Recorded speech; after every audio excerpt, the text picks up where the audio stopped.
Mayang butaram no oksabaga loinana panthoi mangang ni ikok nona khuramjari ngasi su mahausa gumna mayang gidamakta nungairaba phunga wari ama amuk puduna lakjari wari asibu ibirakpana sanathoi chanu laikai amada nupi thiba khangdaba pakhang ariba ama leiram mabu nupi thiraknaba mama oiribi sana hanbina phanakanna hairibasu nupi pusalau haibasu nga yaramde tamal ayukto phana thenglaba phawba Mama sana hanbina chak thongdaba duda hangi Ima karigino ikhoi ge yuki chak asina asuk thenglaba phawa thongdriba sibo aidi chak lamana chari sita tawri sana hanbi sauna masanupa ariba nupi thiba khangdaba tomal da chari hai na thibong chak to chaninga dine yum sida nupi du pusilo aidi ne nupi du pusilaktriba phawba ayuki sakse thongba laikhraro as Ima Ai bukadai degi nupi thiuraga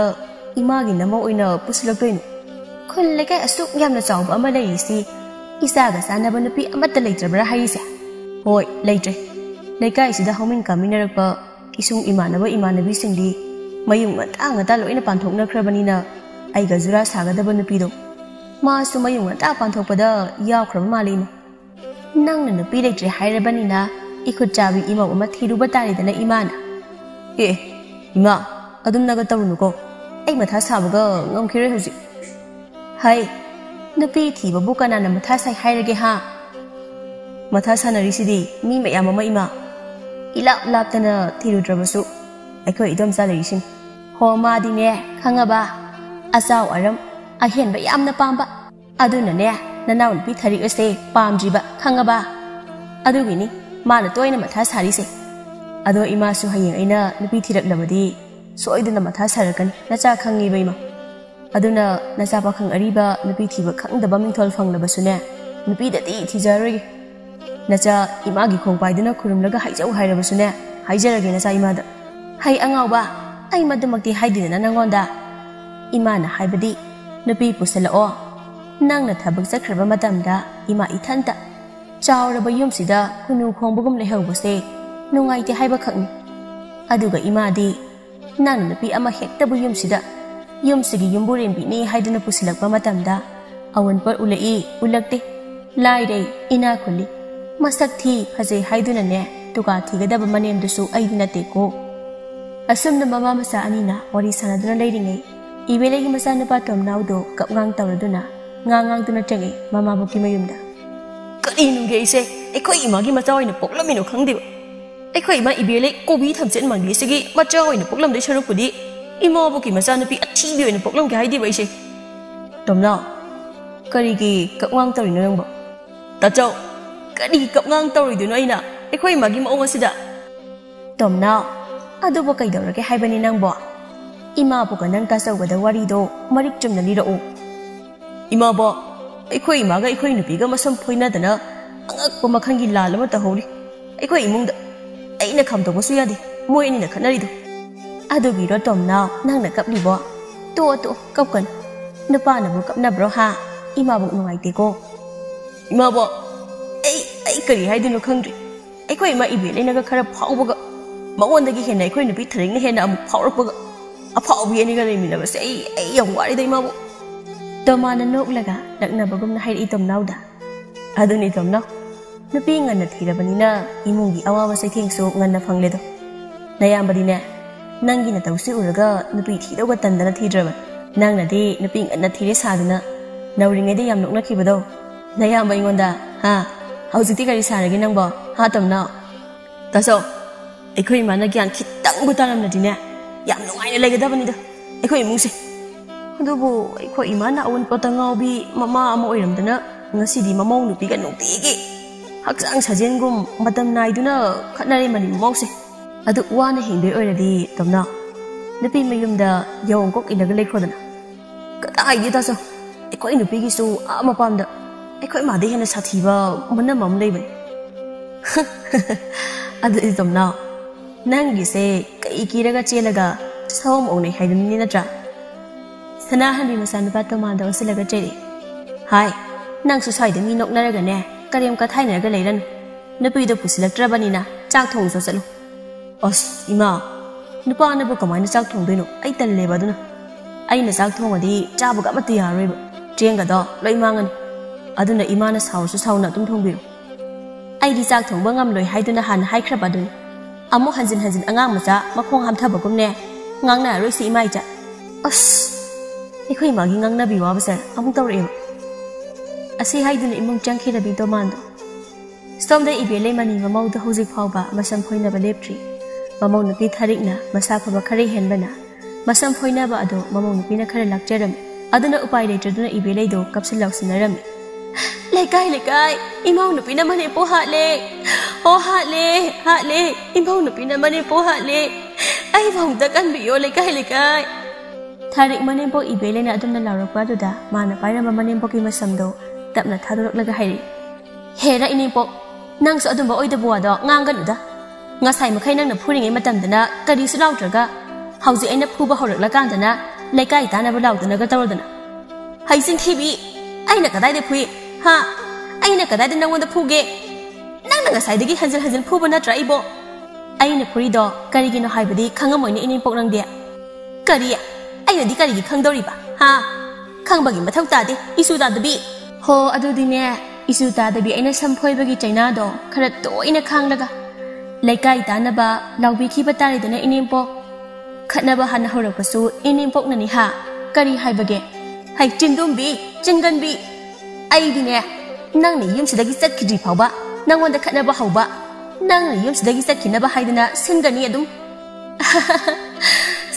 ꯁꯤꯟꯕꯤꯔꯣ ꯑꯗꯨꯗꯤ ꯏꯅꯦꯝꯄꯣꯛ ꯉꯝꯕ꯭ꯔꯥ ꯉꯝꯗꯕ꯭ꯔꯥ ꯍꯥꯏꯕꯗꯨꯁꯨ ꯈꯪꯕꯤꯔꯣ ꯀꯣꯟꯅ ꯊꯪꯗ ꯍꯩ ꯋꯥꯔꯛꯇꯕꯤ ꯂꯥꯏꯔꯁꯨ ꯗꯅꯕꯤ ꯅꯪꯉꯣꯟꯗ ꯋꯥ ꯉꯥꯡꯂꯤꯕ ꯑꯩꯁꯤ ꯅꯅꯦꯝꯕꯣꯛꯅꯤꯅꯦ ꯈꯪꯉꯕ ꯊꯛꯁꯤ ꯈꯁꯤ ꯈꯪꯗꯕ ꯁꯥꯔꯗꯅ ꯋꯥꯔꯛꯇꯕꯤꯁꯤꯗꯤ ꯅꯃꯥ ꯅꯄꯥꯅ ꯂꯨꯍꯣꯡꯉꯛꯄꯗꯅ ꯑꯋꯣꯟꯄꯣꯠ ꯃꯌꯥꯝ ꯎꯠꯂꯛꯀꯅꯤꯗꯤ ꯈꯪꯗꯦ ꯑꯗꯨꯒ ꯌꯨꯝꯁꯤꯗ ꯂꯥꯛꯂꯒ ꯑꯩꯒ ꯐꯨꯗꯅꯒ ꯁꯥꯔꯗꯅ ꯑꯩꯅ ꯃꯧ ꯑꯅꯧꯕꯤ ꯑꯣꯏꯔꯤꯉꯩ ꯃꯇꯝ ꯏꯅꯦꯝꯄꯣꯛꯇ ꯑꯩꯕꯨ ꯋꯥ ꯍꯪꯒꯠꯅ ꯈꯨꯝꯂꯝꯕ꯭ꯔꯣ ꯍꯥ ꯑꯩꯁꯨ ꯅꯪꯅ ꯑꯣꯠꯄꯗꯣ ꯈꯥꯡꯕ ꯋꯥꯔꯗꯨꯅ ꯍꯧꯖꯤꯛꯇꯤ ꯍꯤꯡꯆꯥꯕꯤ ꯑꯣꯜꯂꯦ ꯍꯤꯡꯆꯥꯕꯤ ꯍꯩ ꯍꯤꯡꯆꯥꯕꯤ ꯑꯣꯟꯕꯤ ꯏꯕꯦꯝꯃ ꯅꯪꯁꯦ ꯍꯤꯡꯆꯥꯕꯤ ꯑꯣꯏꯕꯒꯤ ꯇꯥꯏꯅꯤꯀꯣ ꯅꯃꯥ ꯅꯄꯥꯅ ꯄꯨꯈꯝ ꯑꯃ ꯇꯦꯡꯀꯣꯠ ꯑꯃ ꯐꯃꯨꯡ ꯀꯥꯡꯊꯣꯜ ꯑꯃꯈꯛ ꯇꯝꯕꯤꯔꯛꯏꯗꯣ ꯍꯣ ꯑꯩꯒꯤꯗꯤ ꯐꯃꯨꯡ ꯑꯃ ꯀꯥꯡꯊꯣꯜ ꯑꯃ ꯏꯌꯥꯗ ꯍꯨꯛꯅꯕ ꯆꯥꯛ ꯆꯥꯅꯕ ꯄꯨꯈꯝ ꯑꯃ ꯇꯦꯡꯀꯣꯠ ꯑꯃ ꯎꯟꯕꯤꯔꯛꯏ ꯑꯩꯒꯤ ꯏꯃꯥꯒ ꯏꯄꯥꯒꯗꯨꯅ ꯈꯪꯉꯕ ꯑꯩꯒꯤ ꯎꯠꯂꯛꯄ ꯑꯋꯣꯟꯄꯣꯠ ꯀꯣꯠꯇꯨꯅ ꯉꯥꯡꯕꯤꯔꯤꯕ ꯁꯣꯝ ꯏꯅꯦꯝꯄꯣꯛꯇꯤ ꯂꯨꯍꯣꯡꯉꯛꯄꯗ ꯀꯔꯤꯕꯨ ꯄꯨꯕꯤꯔꯛꯄꯒꯦ ꯌꯨꯝꯁꯤꯗ ꯏꯁꯥ ꯉꯥꯛꯇ ꯅꯠꯇ꯭ꯔꯣ ꯄꯨꯕꯤꯔꯛꯈꯤꯗ꯭ꯔꯣ ꯑꯗꯨꯒꯁꯨ ꯑꯩꯉꯣꯟꯗꯒ ꯑꯋꯣꯟꯄꯣꯠ ꯌꯥꯝ ꯎꯠꯂꯛꯏ ꯎꯠꯂꯛꯇꯦꯒ ꯇꯧꯔꯒ ꯑꯣꯠꯂꯗꯅ ꯅꯋꯥ ꯂꯧꯗꯦ ꯏꯕꯦꯝꯃ ꯀꯔꯤ ꯉꯔꯥꯡꯒꯤ ꯉꯥꯈꯥ ꯅꯪꯅ ꯑꯩꯉꯣꯟꯗꯒ ꯏꯕꯦꯝꯃ ꯀꯥꯏꯅ ꯍꯥꯏꯗꯔ ꯃꯁꯤ ꯑꯣ ꯍꯧꯖꯤꯛꯇ ꯑꯩꯅ ꯅꯁꯝꯗꯨ ꯐꯣꯏꯕꯒꯤ ꯂꯩꯀꯥꯏ ꯇꯥꯅꯕ ꯃꯅꯦꯝꯄꯣꯛ ꯍꯥꯠꯂꯦꯅ ꯂꯥꯎꯈꯤꯕꯗꯣ ꯑꯃꯨꯛ ꯀꯥꯎꯔꯦꯕ ꯅꯪ ꯐꯩ ꯑꯗꯨꯕꯨꯗꯤ ꯍꯟꯗꯛꯇꯤ ꯈꯔ ꯐꯖꯅ ꯐꯣꯏꯗꯒꯦꯕ ꯅꯪ ꯑꯁꯤ ꯍꯥꯏꯗꯨꯅ ꯊꯔꯤꯛꯁꯨ ꯆꯣꯡꯁꯤꯜꯂꯒ ꯃꯅꯦꯝꯄꯣꯛꯀ ꯃꯁꯝ ꯐꯣꯏꯅꯔꯝꯃꯤ ꯀꯟꯅ ꯁꯅꯥꯍꯟꯕꯤ ꯃꯅꯥꯎꯅꯨꯄꯤ ꯏꯕꯦꯂꯩꯒ ꯃꯃꯧ ꯅꯨꯄꯤ ꯊꯥꯔꯤꯛꯀꯅ ꯈꯠꯅꯔꯤꯕꯗꯣ ꯇꯥꯗꯨꯅ ꯂꯩꯕ ꯉꯝꯗꯕꯗꯒꯤ ꯈꯥꯝꯇꯣꯛꯄ ꯆꯠꯀꯦ ꯇꯧꯔꯝꯃꯤ ꯃꯗꯨ ꯎꯕꯗ ꯍꯥꯏꯔꯛꯏ ꯇꯣꯃꯥꯜꯒ ꯇꯣꯝꯅꯥꯎꯅ ꯏꯃꯥꯕꯣ ꯅꯪ ꯃꯣꯏ ꯑꯅꯤꯅ ꯈꯠꯅꯔꯤꯕꯗꯣ ꯈꯥꯝꯇꯣꯛꯄ ꯆꯪꯖꯔꯨꯅꯨꯀꯣ ꯈꯥꯝꯇꯣꯛꯄ ꯆꯪꯉꯨꯕ ꯏꯃꯥꯕꯨ ꯑꯣꯏꯅ ꯃꯣꯏ ꯑꯅꯤꯅ ꯐꯨꯒꯥꯏꯔꯒ ꯊꯥꯖꯔꯛꯁꯅꯤ ꯈꯠꯅꯕ ꯈꯥꯝꯇꯣꯔꯛꯏ ꯍꯥꯏꯗꯅ ꯇꯣꯃꯥꯟ ꯑꯃꯨꯛ ꯍꯥꯏꯔꯛꯂꯝꯃꯤ ꯍꯣꯏꯅꯦ ꯏꯃꯥ ꯑꯩꯈꯣꯏ ꯇꯣꯝꯅꯥꯎꯅ ꯍꯥꯏꯕꯁꯨ ꯍꯥꯏꯕꯅꯤ ꯈꯠꯅꯕ ꯈꯥꯝꯇꯣꯛꯄ ꯆꯪꯂꯨꯅꯨꯀꯣ ꯏꯗꯣꯝꯆꯥꯒ ꯏꯅꯥꯎꯅꯨꯄꯤꯒ ꯈꯠꯅꯔꯤꯁꯦ इहेना इदम जागा इनाउ नुपीगा खुजाव अनिदुना सुदरपदा इमादे खुदक्ता अदुम मथक्ता काखरन हाई चांदाल अनी आइना खामदोक्ट्रबदी कना लालगा खामदोकनी हा मखोय अनिना खनरिबा से सुम कुइना खनरबदी खनरिबा अनिसिगी मनुंगदा अमादिने ngasi siba soyरोइने इमा बोकना याद्रबनिना खरा खामदोकपिरमु अहल हाइदुसु थोक्लबनिना मतुंगदा खनदनबसु खरा पौताक पिरमु अनिदुदा होइने पिरमनी पौताक तो पिरमनी नातु वारपदी हेक ngamdakai nangamasu asi hairamdana sanahanbi mananupi ibelegi mayum lomda laklami mana sumang matondu hek yobaga tan chanana ani dasu khanaba chap lepkhiduna tumin leina khiram khanaba tokraba maline mani mamause hallage da yumda isu asi haiduna mamai lei thoklaktuna mayum lomda amuk lakpa hawbaga ibelena sauna sakhumdagi chapu iyando sumangda laktana lanthori aduga pena so hairi machinda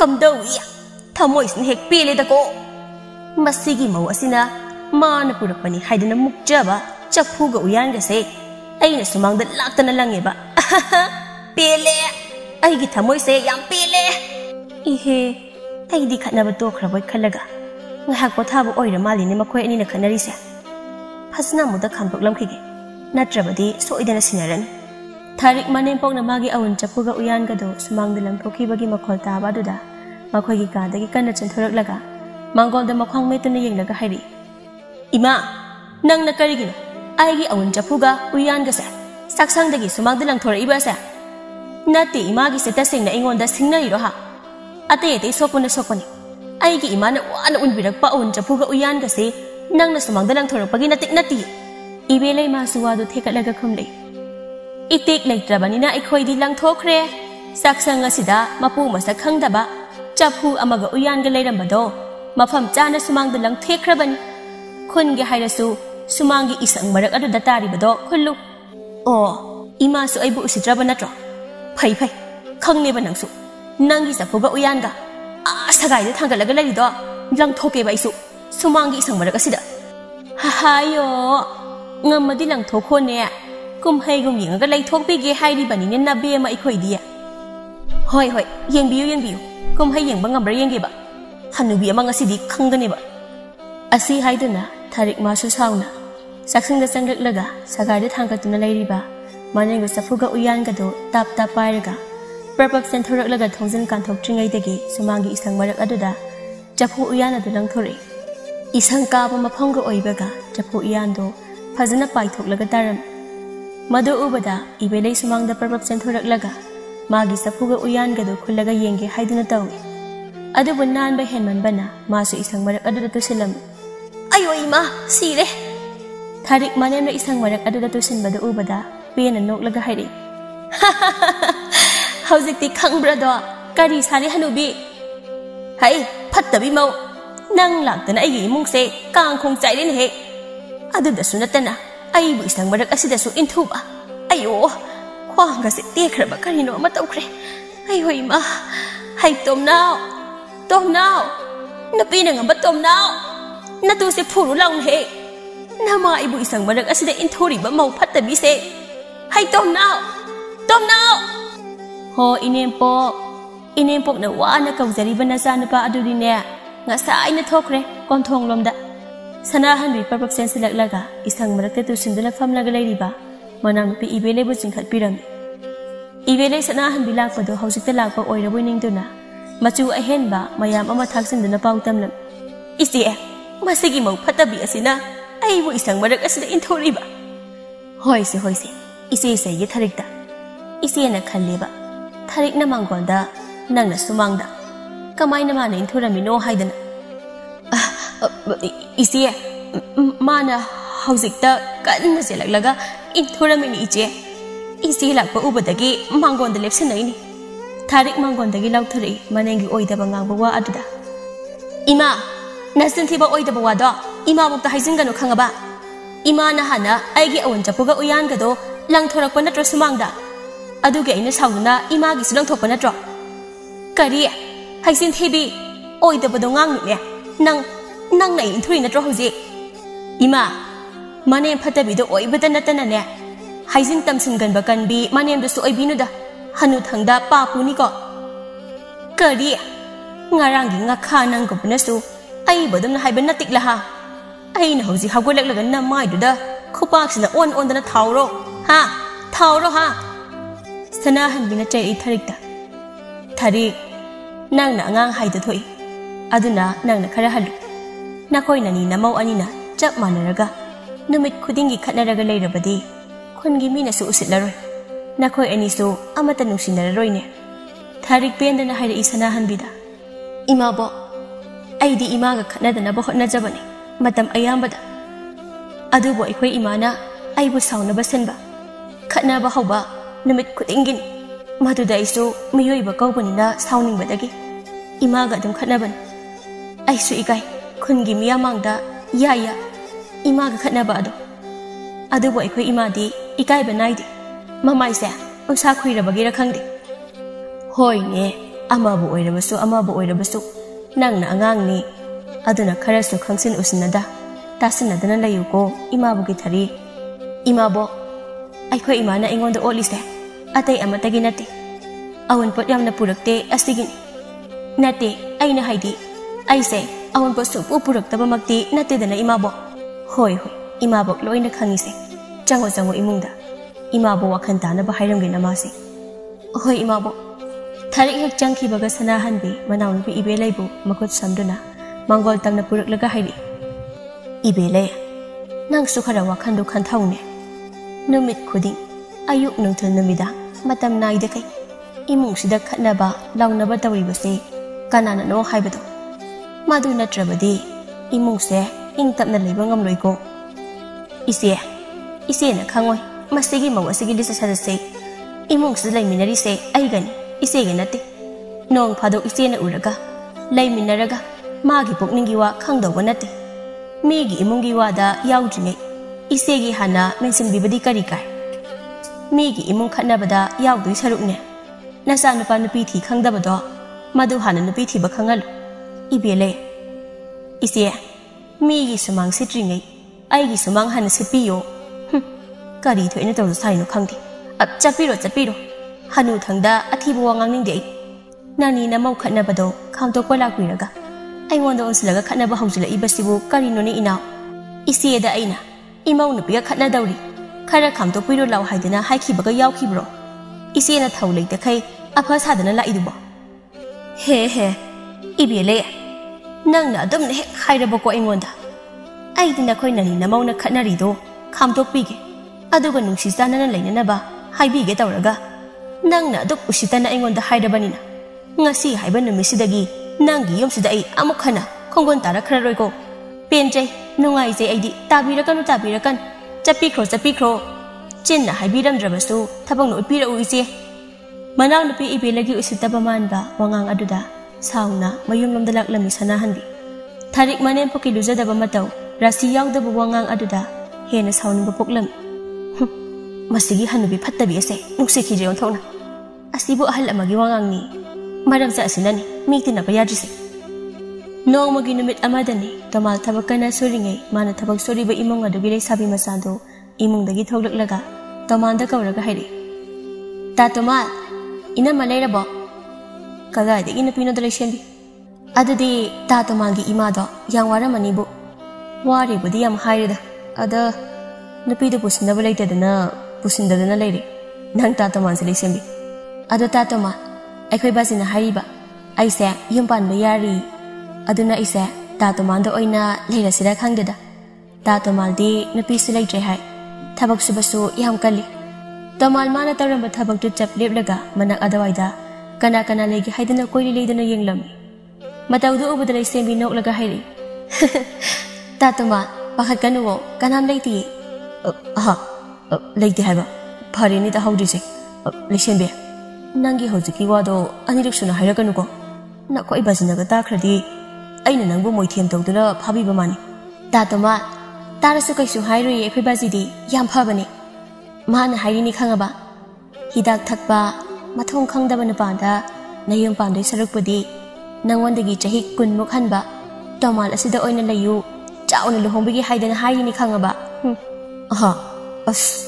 adudi aise laibagam phaba pakhang sari ama oiba taredana hoi tarani aduna aibune nakhoi na yumda khara thuna mau oinaba pusilo haiba natradi aidi ikhongna thongna lakchani ko tatoma lisembe nangi wasidi phagi dagi aseng bo yawraba kinum tarida min aseng ba hari bo asida phagi dai aseng bo yawrabra kainum tawri ne asi hairam dana lisembe phet laudana imung changkiram kamal ga thabak suminari ba ahal da tamanda hari yombogi masa asina haibusu haibani tomali bo nupi masani yaningi sida pusin horodana nakoi imagi mamausa kadai dagi nupi pusin banoda khura ikoi idom zaga mamau nupi gana nungtigi khatnabada ubada aidi nupi ga mata thiningba poktre isa se khura nupi naga leitabaga tanja se othok nasu sanari hera adugibu nakoi na dom zagi mani mamau na khanaraga nakoi imaga nangi nupi ga su hekta khanani haibadi leitedana adubudi chumba khura ada mutam khara nuksi ina leiba sasinaramaga ꯑꯩꯒꯤ ꯅꯨꯄꯤꯒ ꯏꯃꯥꯒ ꯑꯃꯨꯛ ꯐꯨꯒꯥꯏꯅꯔꯛꯂꯕꯗꯤ ꯑꯩ ꯌꯨꯝꯗꯒ ꯂꯩꯅꯤꯡꯉꯣꯏꯗ ꯈꯨꯔꯥ ꯃꯗꯨꯒꯤ ꯋꯥꯈꯜ ꯑꯗꯨꯅ ꯅꯪꯒꯤ ꯅꯥꯀꯣꯛ ꯑꯗꯨꯗ ꯆꯨꯗꯨꯅ ꯂꯩꯔꯤꯕ ꯃꯈꯩꯗꯤ ꯅꯪ ꯅꯨꯄꯤ ꯊꯤꯕ ꯈꯪꯅꯦꯗꯤ ꯊꯥꯖꯔꯨꯅꯨꯀꯣ ꯇꯣꯃꯥꯠ ꯑꯍꯣꯏ ꯈꯨꯔꯥ ꯅꯨꯡꯊꯤꯜ ꯅꯨꯡꯁꯥ ꯌꯥꯛꯅ ꯁꯥꯔꯛꯄ ꯇꯥꯟꯖꯥ ꯑꯗꯨꯗ ꯃꯅꯤꯡ ꯃꯃꯧ ꯑꯅꯤꯗꯨ ꯑꯃꯨꯛ ꯈꯠꯅꯕ ꯍꯧꯔꯛꯂꯤ ꯇꯣꯝꯅꯥꯎ ꯊꯕꯛ ꯍꯜꯂꯛꯄꯒꯤ ꯃꯁꯥꯗ ꯋꯥꯔꯗꯨꯅ ꯉꯥꯏꯍꯥꯛ ꯄꯣꯊꯥꯒꯦ ꯍꯥꯏꯗꯨꯅ ꯐꯃꯨꯡꯗ ꯍꯤꯞꯂꯝꯕꯗꯨ ꯃꯃꯥꯒ ꯃꯥꯒꯤ ꯅꯨꯄꯤꯒꯅ ꯈꯠꯅꯔꯛꯄꯗꯨ ꯇꯥꯕꯗ ꯇꯨꯝꯂꯝꯕꯗꯒꯤ ꯐꯨꯛ ꯍꯧꯒꯠꯂꯒ ꯃꯥꯡꯒꯣꯟꯗ ꯊꯣꯛꯂꯛꯏ ꯏꯕꯦꯂꯩ ꯊꯔꯤꯛꯀꯤ ꯃꯁꯝꯗꯨ ꯃꯈꯨꯠ ꯑꯅꯤ ꯆꯪꯗꯨꯅ ꯐꯣꯏꯔꯒ ꯃꯆꯤꯟꯗ ꯄꯦꯟꯅ ꯅꯣꯛꯂꯒ ꯍꯥꯏꯔꯤ ꯇꯁ ꯀꯝꯗꯧꯏ ꯉꯁꯤꯗꯤ ꯑꯩꯅ ꯉꯝꯂꯦꯗꯅ ꯅꯪꯉꯣꯟꯗꯒꯤ ꯅꯈꯨꯠ ꯐꯥꯎꯕ ꯍꯟꯕ ꯉꯝꯗ꯭ꯔꯦꯗꯅ ꯑꯩꯉꯣꯟꯗ ꯉꯁꯤꯗꯤ ꯊꯔꯤꯛ ꯃꯥꯁꯨ ꯃꯥꯒꯤ ꯃꯁꯝ ꯐꯣꯏꯔꯤꯕ ꯃꯅꯦꯝꯄꯣꯛꯀꯤ ꯃꯈꯨꯠꯇꯨ ꯃꯥꯒꯤ ꯑꯉꯝꯕ ꯄꯥꯡꯒꯜ ꯐꯨꯗꯣꯛꯇꯨꯅ ꯂꯩꯊꯦꯛꯂꯒ ꯍꯥꯏꯔꯤ ꯈꯪꯕ꯭ꯔꯗꯣ ꯍꯅꯨꯕꯤ ꯅꯪꯅꯁꯨ ꯃꯧꯅ ꯍꯥꯏꯕꯨ ꯁꯤꯡꯅꯕ ꯁꯥꯏ ꯍꯧꯖꯤꯛꯇꯤ ꯅꯈꯨꯠꯇꯣ ꯅꯥꯔꯝꯃꯅꯤꯅꯦ ꯑꯩꯅ ꯂꯩꯊꯦꯛꯄ ꯑꯁꯤꯗ ꯅꯣꯛꯈꯣꯗꯅ ꯅꯈꯧꯄꯣꯡꯅ ꯅꯣꯛꯈꯣꯕ ꯅꯣꯛꯈꯨꯋꯣ ꯑꯌꯣ 이만 아이네 타도네 짠다 누비 낭보 아이기 그저 타도네 낭디 힝자비나 올락바 누비 오이래 난 햄폭다보 마콧가 한다나 하이행 시보다네 아이기 굿 레이텍리바 나콧세 닉라다바니 잉우고 하우나 강다비 모 하하요 하이행 시보다 아이기 굿세 닉라다바니 가이나 아두디 이마나 이부 포키바 마얌 나찐나 빼나 아티부 와히 마얌 아망앙키바 아두기 이마수 나친데수 폭라부 마야금 캅캅캅 까라가 나콧다데수 아잉원다기 까라 아마 헤나 자고이 사부금 닉라가 시키바 따바니네 이마 마시기 모세 아이는 와 아망앙보다 마나 아니 헥당앙라가 쿰락바 마시다니 아이나 센실라가 마마이 아박바시다 아이기 사루기 굿tum 마시나네 친진닝리바세 tomna mamaga magi nupiga na khanariba adu taba ngamdraduna saun hairi karamba numitano aikhoi gi imung asina ingna tapna khanadana nungsi sanana legedaba numit asibo ibelei sauna masana pada yenglaga hairi masi pumbase nangna thonba ngaktani aina haikidro nahan waina sigi nupi se yum sigi mawaina pusilakanu haidana nangna nungshiri ni sadana lawra abanina aina su pamdaba nupi haidu oirabanina khanaba tabani khangaba 이마 라이바끼니 칼로바 니 과이도나 뭉신나 레미나로 나몽 누피 타리가 하이tom나 앙앙나 하이바 사드나네 나마 아이노다 두모 와도 하이라카누 캉아바 아이세 와칸 따다바 누피나테 캉아바 오 와칸 따비 마마 오이바기라 이마나 누티기 타릭세 파운다바기 칸나리도 마디 아이나 하나 하이키드로 하 아이나 마시기 누피 에시 숙밤 밤데 하이드나 하이키바 나트로 아스 이마 Tarik manemga mapuraybagana sanariba warido tabada makoidawdi sauningbana loirabani adubu mangasidi sauningbada phajinjarami somdana sanahanbi sauna masana patomanda chairi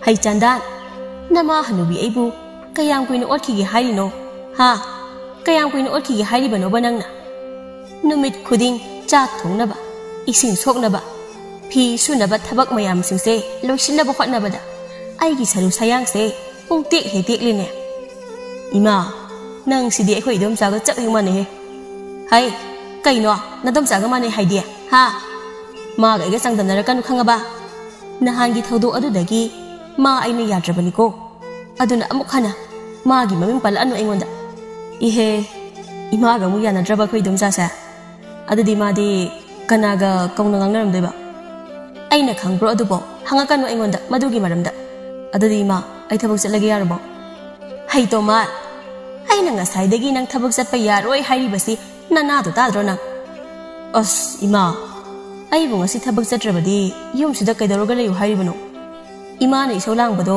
taraga leyu hairi rabo isai hai nangon da aina ai gi isau lang ba taraga leyu hai khrabo ha ngasi gi namita ai gi so ima uma pusila o aduna trabadi nang yum sida sangba yaroi khangaba 이마 능 시디 한우 탕다 주고 얌나 짜리나 하우스 에버 까다이데기 누피 아무 티르키도나 하바 누피는 누피 땅 그럴 깐시다 ngasibu nupi pusila one ha 까다디 꽃로 하이부노 아이부 누피도 이마 넥셈비 피 아만나 마koktagina mamai phabo kuplaga tumin changaklaga khangai heri lapna thirudrabasu ai lerisdi ta toma kanalo nang namo tanjasida sanahanbi mamai phabo phina kuplaga changlakni nupi aduda ngakna hangni ibema nang bukanano yum sa sangapagi maramna karige saun ko ibema ima na wafam se hai duna nangonda aigi yum asida kuire nupi haibaza se changlakidaba aduna ima se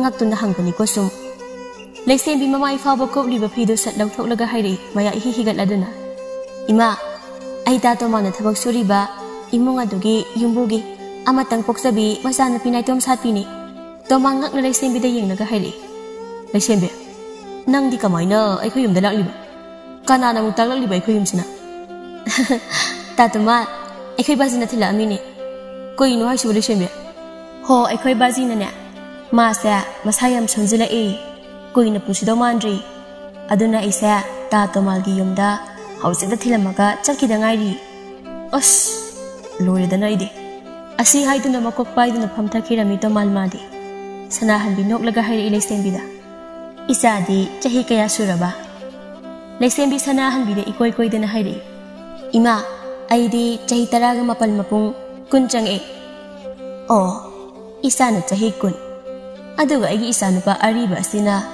chahi nifuga mathoi nithoi ima yam deda ta to man engondagi sahi hanbase kun mathoi kunithoi khaktani sidi kaisu kaidabra khalina chadi ha hoi hoi kaidi imasu ima ado ta to man singangno madi aibu yumsida pubiyu haiba sungya yadabane aduna aibu yumsida lehenungai madi hera adugi wabu isa na wariro ariba madi adum lina leisan isa di yumsidagi sakhiba yararo aya asengba giro ima adudi imungda sangnase ima ibani natradi ai chalo hairani bata to mana soiduna hoi sang horasila o imaga asi haiduna leisembi amadi sanahanbi imungda grongong changkhre tomal mathar sana sum tholei thongalongda tomnaw peri mayumdagi tholakpada mayama tomana mathar sana tholakpada ubada khangai hare tajo mathar sana tholei debu kodai dano nate kari tobo yawrbage mathar sana uribu maithongdo aigi nupini haidana ai yawdana aina thabuk suba yumbu adugi masa nupi leisembido mapana thila ini haidana aikhoida aingonda chela ini haidana lehore sidabu karamba mina matha saridorino tomno tajo adugi buta sawna matha saba hongnabro matha sadai sarukne wakhando nungaina leibiu aingondaga thoklaba oirabadi aidi khongrai nikuna phamelda famnaga legadam yari tomno nupi da du hangna chopan natunga na thirubagi natro nang ni yumdagi tholapa kuding peri tawraga tholaido madu thoktana ba hana hono asi hairamdana yumlomda amu prapap sanglak lami tomaldo matam khara haukraba matongni tomalda leisembigi mapa ipom sana magi areba sana nupa lauke awanpak mayam ama awang tamduna luhongbirami leisembigi luhongbada mapana hapirapa awanpak mayam adubu ubada ibelai madi kalakpa na masando thumatkiram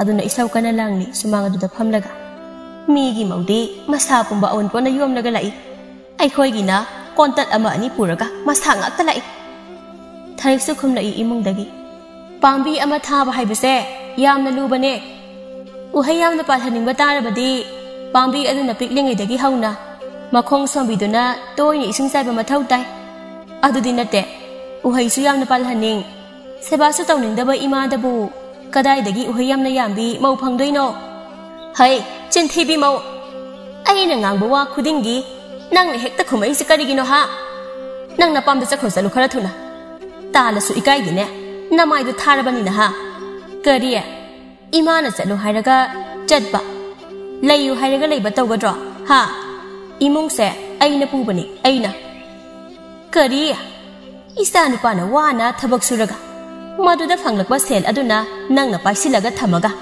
imung se nang na pubani haidi kaino ha chinthi nakok phawba pokna pu ngau raba hanubi olaba phawba nasin thiba wado adum ngangi ne ha nok pudok ningi ne aide amung tabu pen no khai ge da he nok ni nang di nok ni ba nang na nok pada aina kalak ni khali roi be ma nang muk phatabi manem se ai thengna jarak ji pusida nang muk awun pot ulak taba mausi sune ai su amuk ta thengna jari taibang sida tomnaw ngasidi mamaga magi nupiga na khanabado tabungam lakdraduna hairi yari to oda ima tharik nakhoi ni khanabado to o haiba yeng Imabu kay tay magase. Nong bada khanabra. Nana ani do thangatuna taw.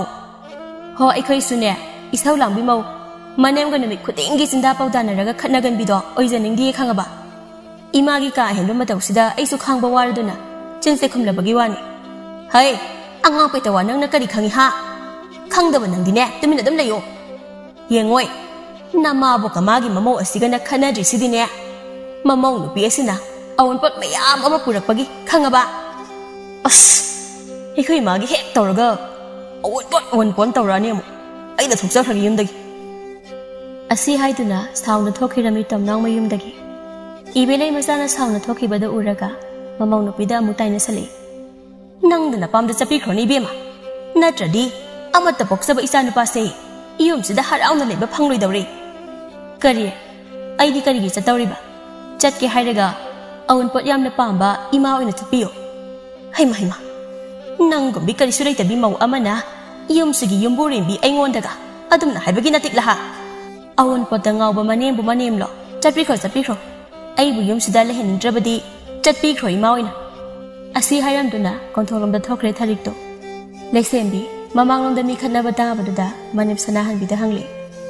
Ima kana no khatnari basibo mau nadam zaga na naw nupigani khatnari basi o ado ima karigino idom zaga inawgana toina khatnari se inengi leksembi nadom zana awon pot pambagi mama wasiga khatnari ban o ado ima idom zaga inawga khatnadanaba aigi akhoi bazuna ulakpa on por khara inawdu bikrasira haimau adum naga tawruba yabuza nate ko nangi na domsa ase mata amagi na domsa ni ahoi ima ada inaw ga idomsa ga khatna base nungai ta tawbane aina inaw se nungti gi idomsa ga khatna mandana masak se loi thijilamani tamal magi na pigi wada nok laga hairi hanbadi nangonda uda kai halamni aduga inaw kai nang na ko bududi pakpadi khara wali helai sembi ta tuma di pa oi aina bu thaba ama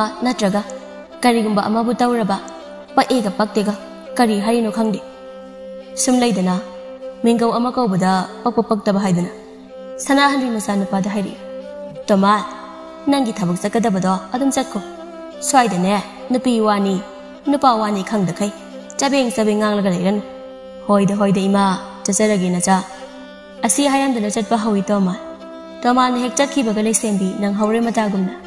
Ta toma, horen thabak halakpada aikhoida changbiro. Aduga bachidagi aigi sana khudok amata lawbiro. Hoi lawrake. Ibelai madi kalakpana loirami masado. Leksembi awan pot mayam ulakpa duda. Hena kalaklibadi haujikta sana khudok pankhiba dudana hena masado laida handre. Hais. Haujik isegi mau anaubi asina haikibadubu. Sanagi khudok haiba ai dum pam krida ko sanagi khudok adude khangi dana dubudi horen tomal halakbaga tumminna lummaga laklaga magi sanagi khudok ado hurangi ba asi khandana wakhan nungaina lerami ibele tomal thabak halakpada ngasai magi napina mapamdagi sana khudok lawru haibado khangning ningsing laktuna leisembegi mayu mapamda changai ibo hal tomal lakpa ubada tomal nang lakledana Hoi kubo lakjari se sida lay sana khudok to hoi kubo adudi ai amu chacharuki kubo hoi chalo nong mo isa nupi da puraga lao chak samina se sida pulo hoi kubo lakjari asi hayam dana thogla itoma ibele lesembi sana khudok adu paman bana masadu lay taramde tomal halak pangai bada wa bana suloi ringa sidi masado tharik ngak pa phawi ngasi mane bo ibele gi Hanaga manadaba maong aduda mamit phairap yenglamaga imungda amuk changli Leksembi ho tari tatoma por abusana khudok to tatoma hoi bure sida lay nangi khudok to ahoi nate nangna khudok se nang hore mata gum puro hari sibu kadai sapada sige haino adu puro hayeng ne imanabigi lohongba amalai maduda sige tawbane tatoma Oh, fare. Adudi thamdin jawro nangi khudok to. Aiso asai fawbudaga tholugi. Hoi, kuidi birakanu ko ima se leite. Hoi. Ibele Laisembi na Mandem Late Habidana Hen Harau Cremasando. Tanza Sub Jari Kanbada. Laisembi Kudopto, Magi Mon Makadanam Sindanatan Laga Hiram. Angang Sreta Basibo, Kanana Huran Binege. Horen Tabak Loraga Oina Tamslagada. Asi Hiram Duna, Magika, the Total Lamile Sembi. Ibele Laisembi Hek Toki Baga, Mirak Narak Ying Latamina Jangat Hauzikta, Laisembi Namon Makara Tamkiba Kudopto, Man Huranaga Tole.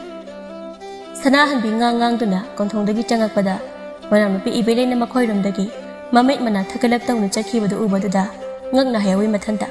Kori no Ibele Sina, Ekoirum Dagi, Huran di down Amusa Crisina. Masina Tautura Tabak Amatane, Jumnata Woman did the go.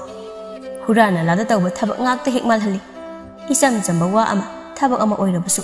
Ibele Laisembi could up the Huran and Napurak Lega, Sanakon Sang the Tatuna, Kudoki Mahutta, Lik Oina Sanaba, Sana Sabanupa Ada Hiram Lega, Mayumda, Wakanunga in Haleklam, Tarik Manem Harago my tongue the Ubada, Maginapa the Hiri. Nupa, Yengoto Imasi, Yam Haranagachang in a city, up Habisadana. Us, Nupia, Nang Sutamilarian, Imaga in Sinar, Nakoini Bukadoroke. No any Kanaba, Saunaba.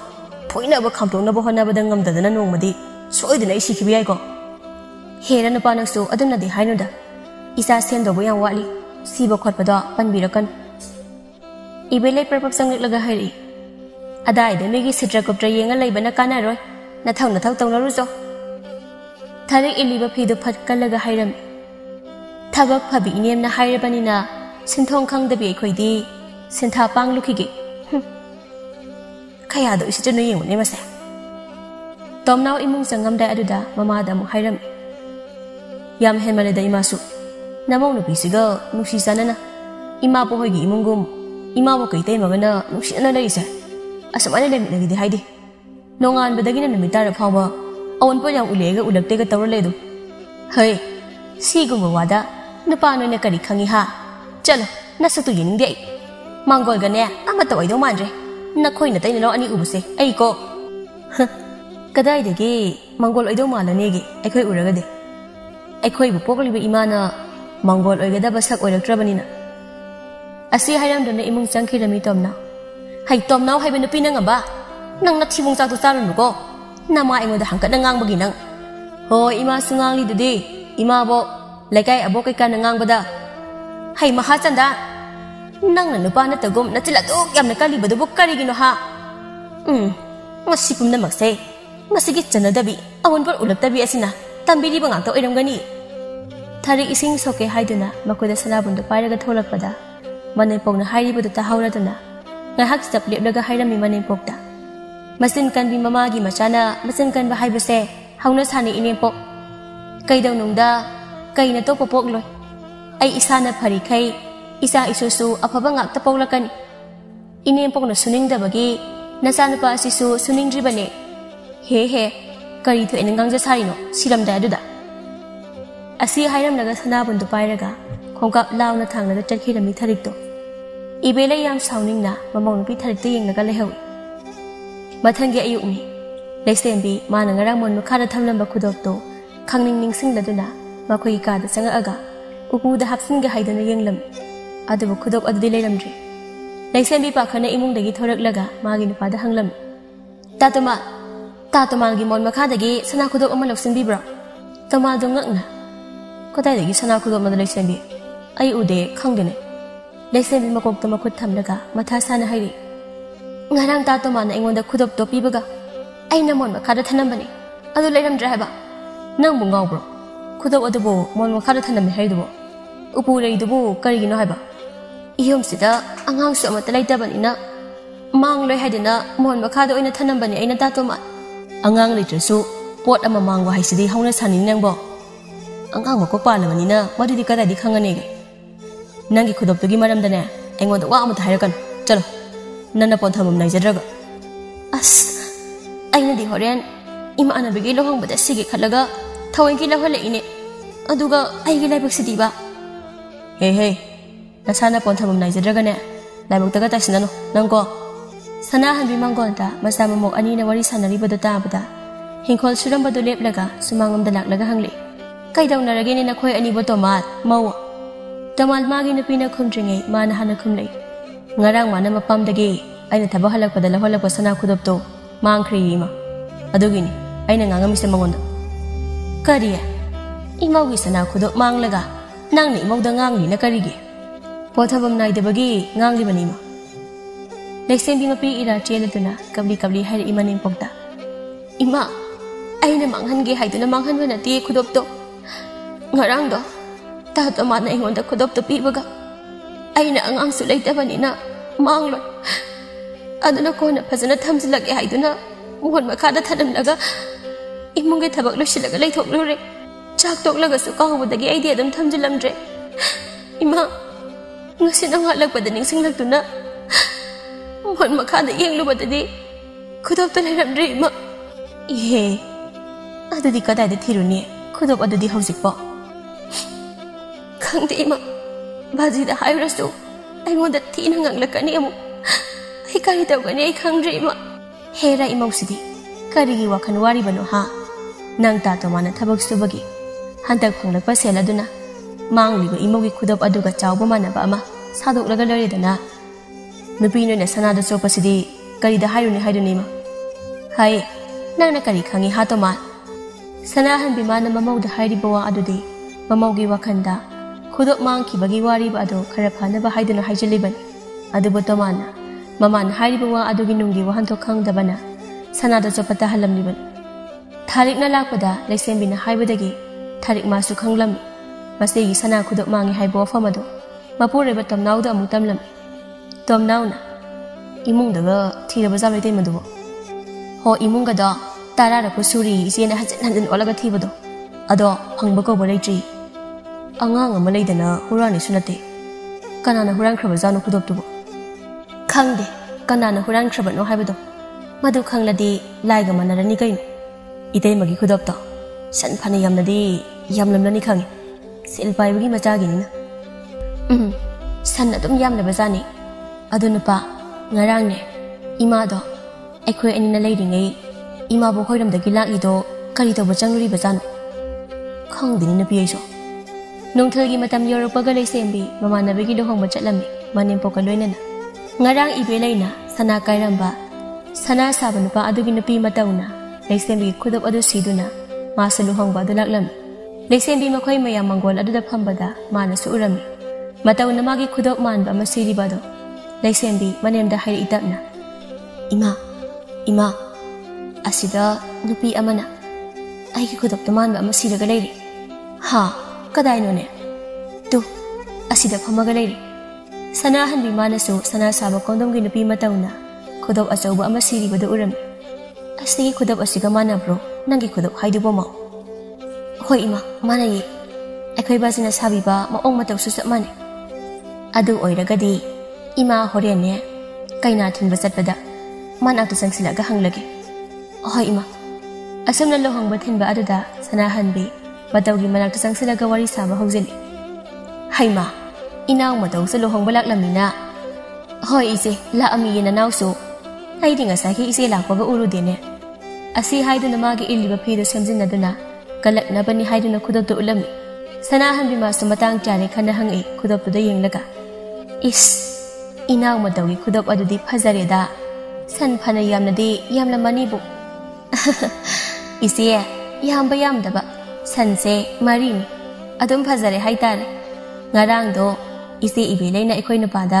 kaithoklaga magi sinataba lik ama oina sanaba hairamba aina khudop se ubuda su yam paman khidana aigi oithoaba ije oh is madi kadai degi sanagi khudo ise ai amukta sanglukhige kainagi manakta asi haiduna mataw makut khuyai aduda siriba sana san marigi khudop achawbado utuna changkhiram sana hanbi masu singnarami manawpi ibeleina sana khudop kaithoklaga khudop nataba lik ama oina sanaba hairamlibado horen sidagi hankhraga amuktadi hanglage asi khanduna leirami sanahanbi lohongba hek halakpaga mafi phawba hongda ibelegi mayumda laklaga ibelaibu kauraklam inaw ho tharik noibu kana amata leitabro tharik sakhomda chak thonglambado mamabongna sumangda kaukhiba makhol ta baduda tholaklaga hairi imabo aibu kaubro Kauine.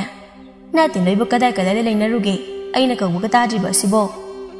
Imabo, aidi saksinda sak thonglubani. Imadi magi kada hiblamgani.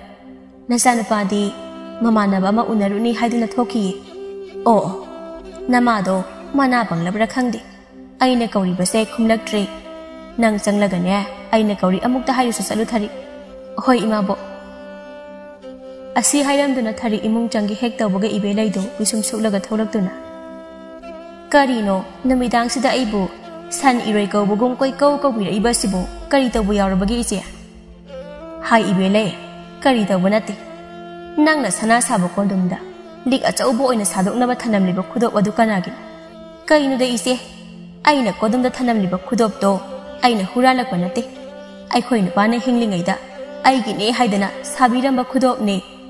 Kari Thaza jaga Lari bagda chalaga hangnarusi haibroi ise gidi itaina hinglingai matamda sana amatta saduna thambiramdrabanina kana I oiramnine phai adubudi hayeng nongalaga chapchabi ama khangnaranidana asi haiduna sana hanbi sauna mayumlomda chakhiram ibelai masu sauna imung changi tawi mamongnupi tharik leplaga leibaduda amu isau tawsilami mina kauba ngangbado nana du thangkalaga taraga leyu nangdi na thaudi leitrabanina Jack to sasalusilaw ay saklama bani ko asi hairamduna perpap sangkhirami magi kada ibelaido Tharik manen sangkhibadu munna yang hauraga haihoi mathanda Thabakti mana amada suningdi aduga nongan badena namitaba phawba Jack lamida tawraga leiriba hanubi asibu karamba makhangi hanubi no khangdimi asumna namito haukraba mato mathangi anganba ayukni Manen pokna sana khudau ama likda sadokpagi wafamado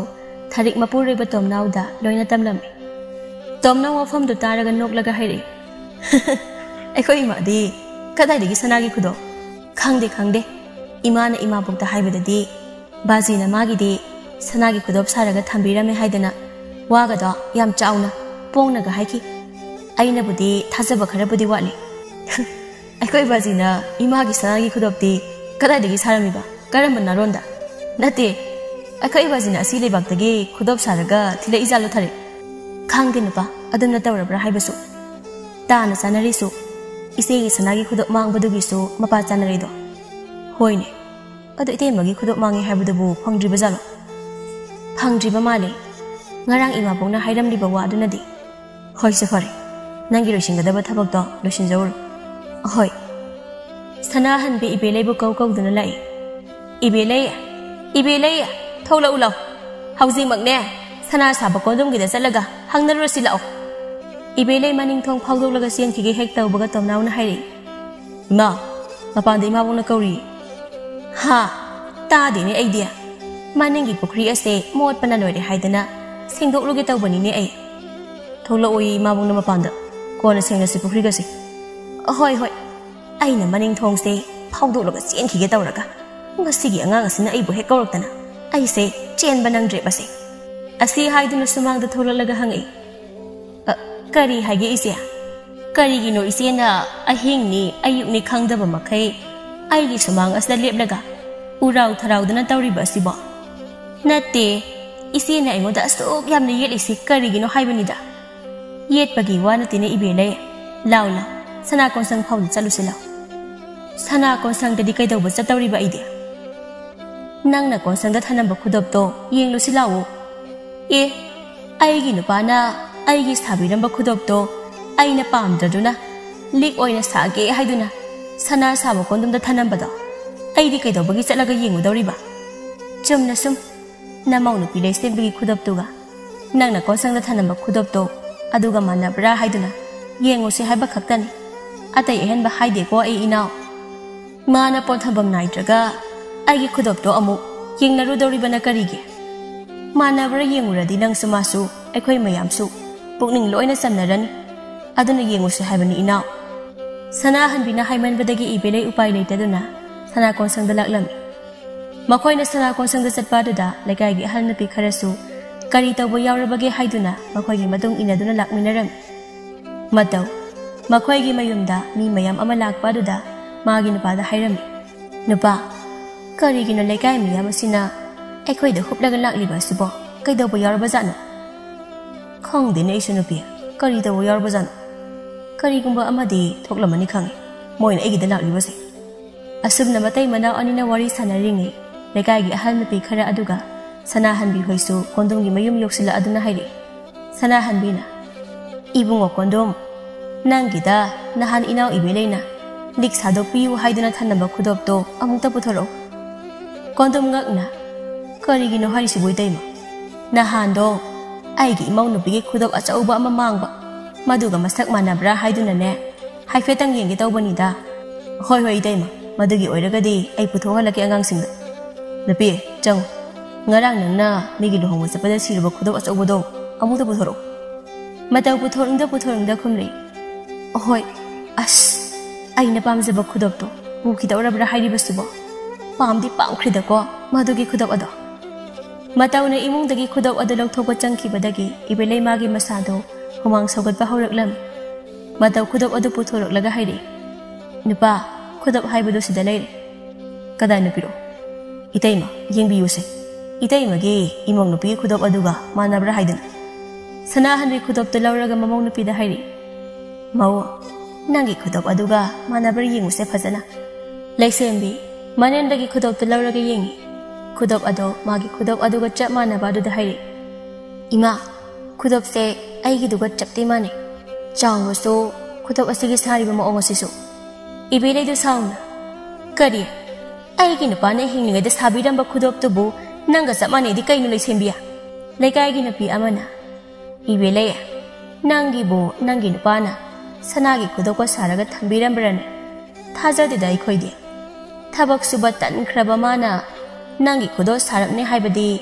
아이코이디 숭타 타자데보 이벨레 아한 누피 아마나 아무 하이리 호이네 아이수 타자디네 아무나 힝링아이다 아이코이 누바다기 셀 마얌 아마 부키바니 마두 파보 싱남다나 시키바니네 아무도 사나 구독스 레람라바디 काइथोकलगा मसा अनाबा Maggi सन सिंदोकप याइना मदुसु तौदे अदुना आइबो हाइजौ हाइरगदी सोंथा थाजद्रे मयामना सखतुना हंगकपदा इबेलेदो खुंबा ngamद्रे इगाक तौदुना खुमलै आइना हुरानबा नते सुमांगदगी खुनबनी अहल अमना नंगदी कनागी सुमांगदगी खुलिबा खुदोक असिदे इसी होइगी सुमांगदगी थारिकना हाइरि अमु आईना उबदा नहांदो इमाना इमाबो होइदगी नखवे तौरगा लाकु उखि आई खक्ता नते आइखोइ नुपानासु उखिबनी हाय नसन थिनु नक लेकागी अहलसिंगा मदि सनाहनबिना assume हंजिलकपदगी इबेलेना असेंगबा पुंबा लोइना हाइदोरअम सनाहनबि नुंगाइतना मनावदे यंगलगा हाइदे इनाव नंग मकना नमौ नुपि खुदप हुरालमलबको लेसेंबि मखुता पाइरिबा खुदप अदो मदमचादा पिरदुना हाइरि इदमचा से इदमचा न पामलबदि आइगी खुदपसे इदमचागी ओइजरो आइना पुकनिंगदा अमकपा अमते यावदना इदमचादा पिरबनी आइना खनबदि ngarang lohongbada amuktang siuraga inaw thariki sanagi khudok amata laitaba duda mangwanda pige khalambani ibelai mapi ira chena laisembi de yenglaga hairi idamcha gi laisembi idamcha selo ai lo bangam loi imaugi khudobase ai lo bangam lo idamcha na awun pot arang arak kharadami ta ba henman bana ngasi imaugi khudobto idamcha na huran kibani nang idamcha bo mukta dingak piu ko asi haiduna laisembi gi makhong sokna khoiram lei laisembi ibelai bo hawgaladuna idamcha phati aduna tawi kanu aingonda idamcha na ahen ba pamlubana ngasi di ai ikai banangle idamcha bo ngak piu ko idamcha gi laisembi idamcha laikai miyam amadi mase sanahanbida onsendana hairi yamu ibelaina ise laikai gi ine indon singda nasana naw oiba aina haijari ai lankre aina ngahaki apambada mi haurubana ngasidi ai makeup thogle ai ba mukta ngakpiu mayamna laikai gi ahal napi amana hairi phare isana wakhal taraklabadine nungsi sanana nakhoi na chinna naw leminaro ko Namamgasu khanaran. Awan pot ulai, ulakte haiduna. Hoi ini. Asunu namit asidagi ibelay wakan tarami. Hana yam toy na khanaramba dasu hauzikti khanaba tokre. Tamnaw sumayamaga thabak suba chatuna sen marang kaina tanba hauram. Hiyangai gi nini panba namit. Yumnak sagi on krabi. Masi machan masanungol kayabu. Mapanggi mapung mapa kayana chak kauduna. Haraw na makoy na thongliba mathel kharado awanungay paudam na duna jaminaba namit aduni. Chakaw basat na bakan na laisinari manem ani amadi mamaw anindo. Kumsi asidi laisenbigi mapana makoy da puna chakaw rage haibadagi laisenbi hoy da chakaw basat patarami. Aduna magi laisaba puthok na duna set charami. Laisenbi maso magi ariba sanali kol singdu puthok laga sihalami manem ani amadi manaw nupida.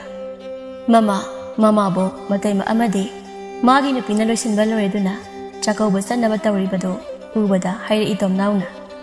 Ngasidi ekhoy imong sa kaya nungsi sana laiminariba.